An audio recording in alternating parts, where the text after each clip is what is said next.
Hello my friends, buenos dias, how are you doing? So this is a little leveling guide for Fire Nova Mines in 3.0, the Fall of Oriath, so that you are perfectly prepared for the new league. This guide is divided into 3 sections. The first one will teach you on how to progress in a new league as your first character with Fire Nova Mines. The second one will be the skill tree progression, and the last section will be the unique item choice if you already have some currency to spend on uniques while leveling.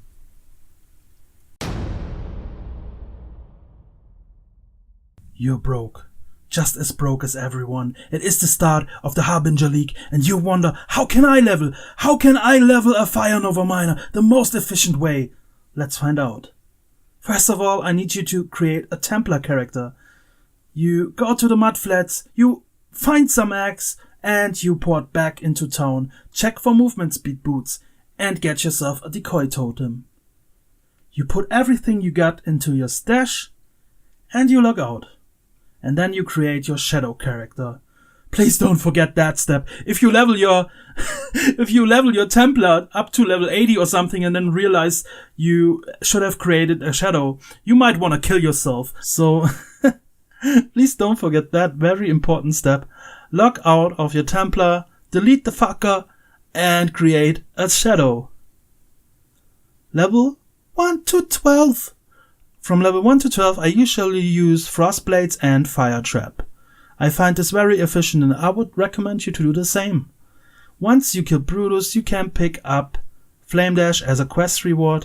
It is quite important, especially in Act 2 on the left side, to get over obstacles. You also want to keep your eyes open for a blue free link wand. So check the vendors from time to time and check the ground and try to get one. If you get one and it isn't blue yet, it isn't magic, you want to use an Orb of Transmutation to make it magic. Maybe you're really lucky and it has +1 to socketed fire gems, then you have all you wanted. If it isn't, which it probably won't be, you have to do a vendor recipe. You go to any vendor and you sell the magic blue wand, a ruby ring. If you don't have one, you can buy one from Nessa, and an orb of alteration.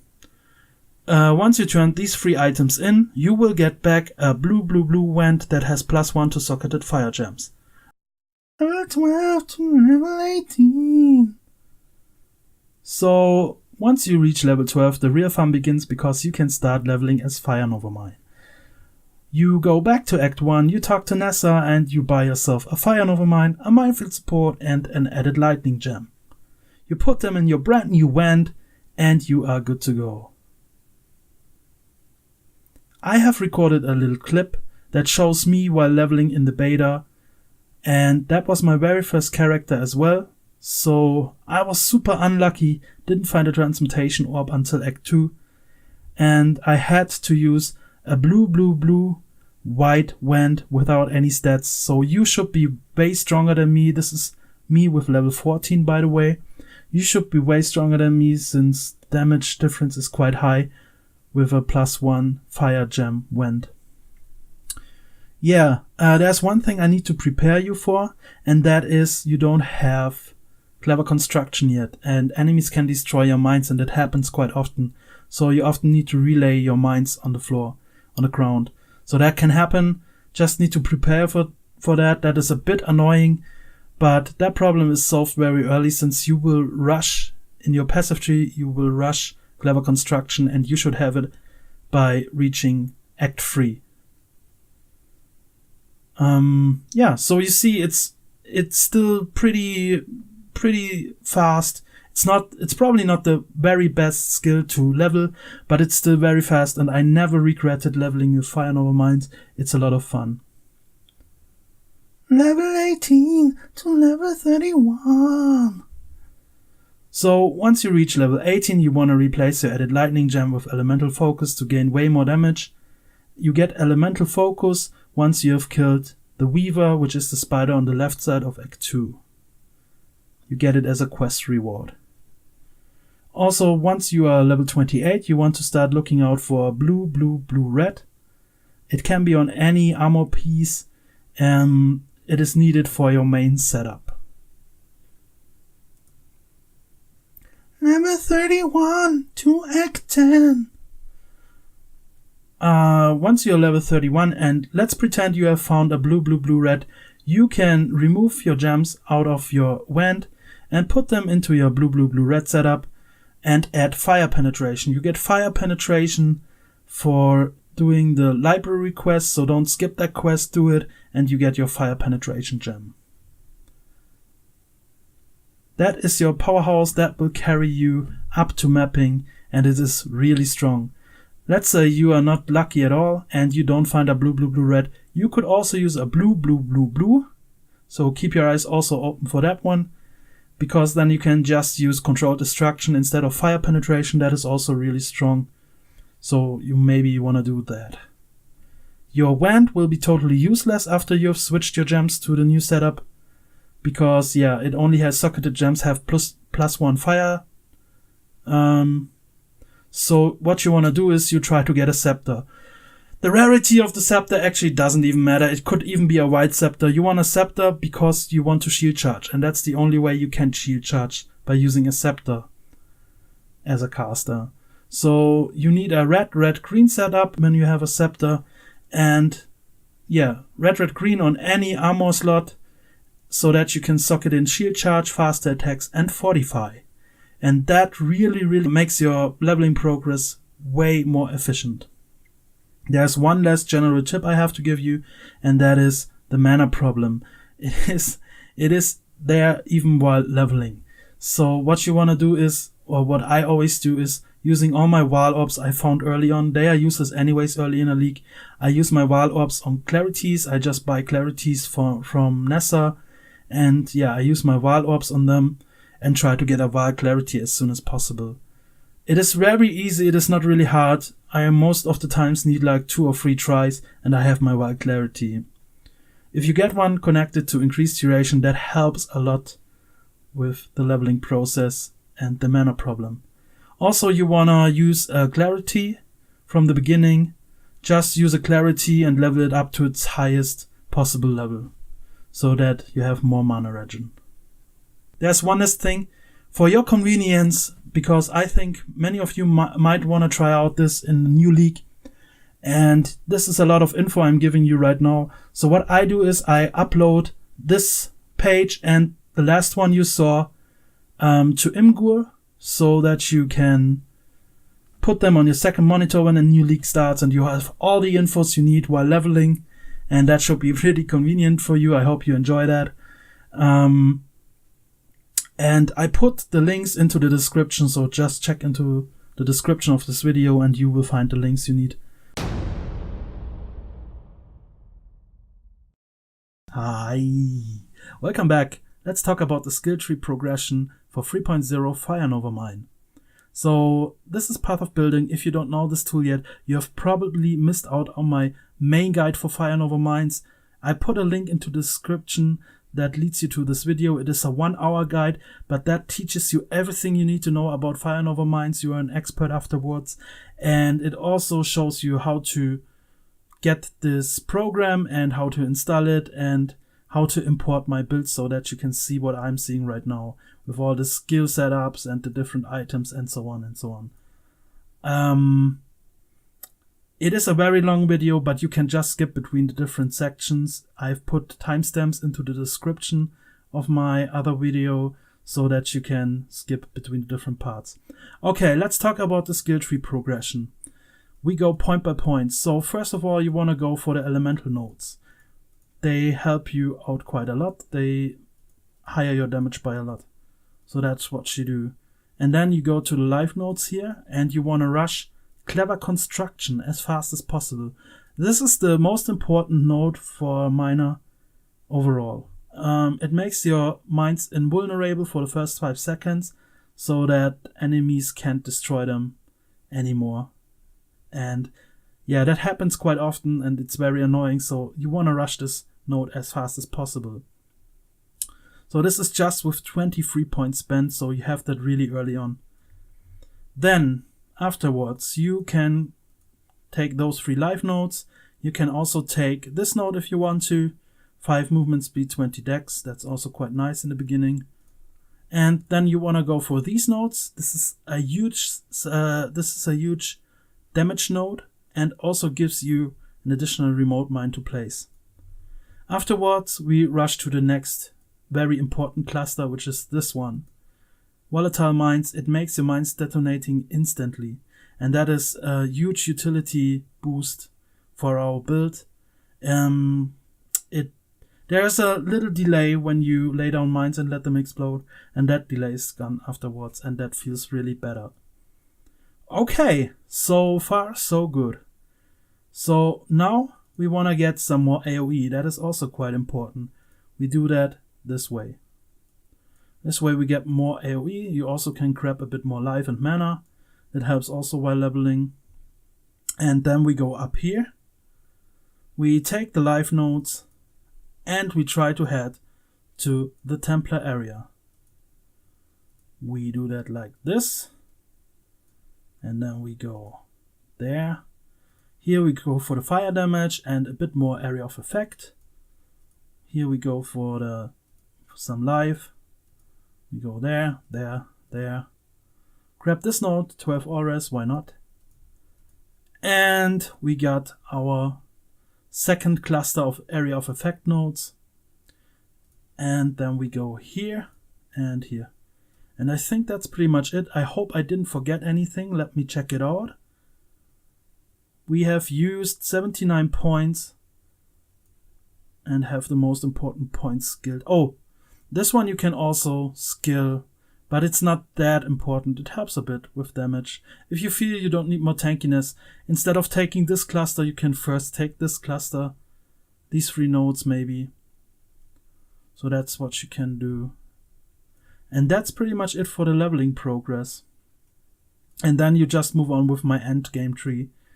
You see, I didn't skill any crit yet. I wouldn't switch to crit before I'm level 90-ish, or maybe 88 or something like that. And then you can start taking all the crit nodes at the same time. But it's not worth it to go for crit when you don't go all in on it. You also can skill these. And you also can skill these. And then I would even skill these nodes. Whoops, not this way, this way. And once you have these nodes, all these nodes, you can start going for crit. So that's what I would do. Okay, and that's about it for the leveling progression. You can skip between the different trees. So this is 23 points used. Wait, no it isn't. Oh, I have to change that. But 23 points used would just be this one. And then we have 45 points used. And then we have 77 points used. And then we have 93 points used. Yeah.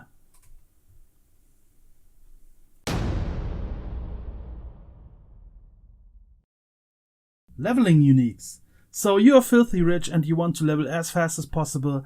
That you can do by buying the following leveling uniques. As our helmet slot, we choose Gold Rim Leather Cap. It gives you a lot of auras and it's the best in slot for a long time. For our chest, you wanna use Tabula Rasa. It is a free 6-link from level 1 on. You can replace it if you have a 6-link Covenant chest. That way you can already run a curse later on. But yeah, probably you won't have a 6-link Covenant chest lying around.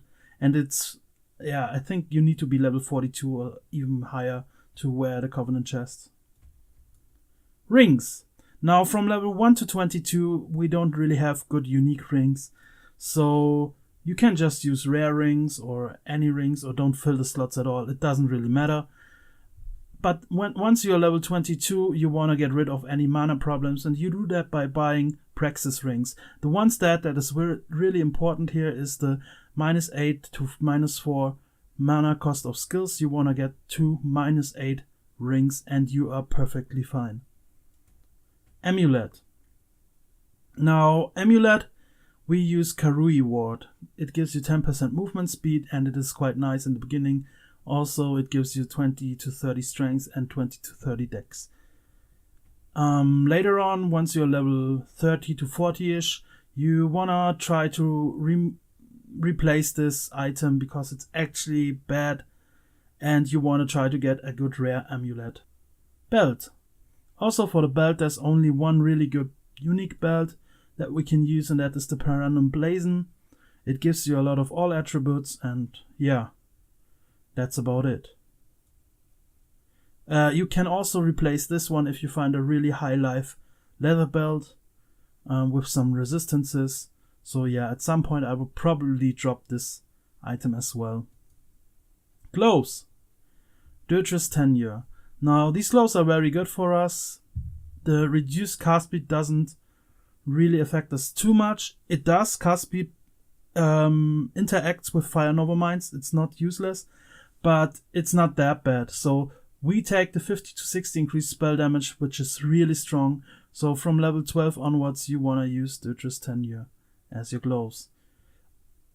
The gloves, you can also replace them by Maligaros or by any good yellow gloves later on.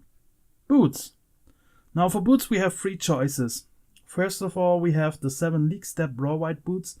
7 League Steps boots are amazing. I got the enjoyment to level with those 2 or 3 times, and it's so much fun because 50% movement speed is just insane. You're so fast.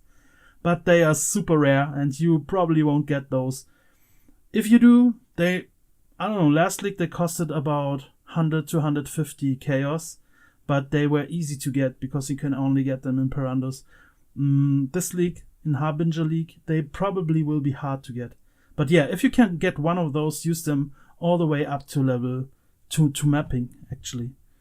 Yeah, but the alternative is you use Wanderlust from level 1 on until you are level 12, and then you switch to Victorious Flight. Victorious Flight give you 5% more movement speed, because 15% increased movement speed and 10% increased movement speed for you and nearby allies, which is 25 overall. So they give you a bit more movement speed and also some stats. Yeah, so you take Wanderlust into Victorious Flight. Weapons. Our weapon choice is Lifesprig. From level 1 on, you put your starting gems in there, which will be Frostblades, I guess. And later on, once you're level 10, you can switch to Axiom Perpetuum for a lot of crit. You go for double Axiom Perpetuum, and you will also go for the crit root, which you can see right here. So you don't take the 3 points in elemental damage, but the 3 points in crit. And that way you crit quite a lot early on. Once you are level 40-ish, you wanna try to find really good rare weapons. Scepters, of course. We need a scepter. You actually wanna go for a scepter plus shield so you can shield charge. There are also some other items for leveling, and that is 20 quality gems. You could already get 20 quality gems for Fire Nova Mines, for Elemental Focus, for Fire Penetration, Trap and Mine Damage, Increased Critical Strikes, and you could also get a 20 quality faster attacks, so that you charge around faster. Also, what I always do, I just love this gem. It is the Portal Gem. I try to get a 20% Portal Gem, which makes you instantly cast Portal, and you don't need to worry about the shitty Portal Scrolls. And last but not least, you want to get 4 Quicksilver Flasks. 2 of them can be white, so they are just for level 1 to 16 around. And the other 2 you already roll perfectly, so that they are Quicksilver Flasks of Adrenaline. The prefix doesn't really matter. There are many good prefixes like Experimenters and so on. So yeah, you roll 2 perfect ones with quality, and you let 2 whites for the beginning. And once you are level 16 or whatever the level requirement is for your perfectly rolled ones, you switch them out. I have also made a list where you can see an overview of all the items you want to get and all the stuff you want to get. I uploaded it to Imgur, and you can check it in the description. there is the link, so you can, so you have a nice overview on what to buy. And that's it for the leveling guide. We are already done. Thank you so much for watching. I hope you have a great time in 3.0 with this build. And guys, I would really love to get your support. How can you support me? By subscribing. That helps me tons. I'm a very small channel and I would like to grow my channel. So feel free to subscribe. I'm doing a lot of Let's Plays from all the good Telltale, all the good story games actually. And maybe you put me on your second monitor and check out my Let's Plays while you farm up some currency in PoE. It would be really cool to chill with you in those Let's Plays. And I hope you have a great time. Thank you so much. Bye bye. Kiko's playing games.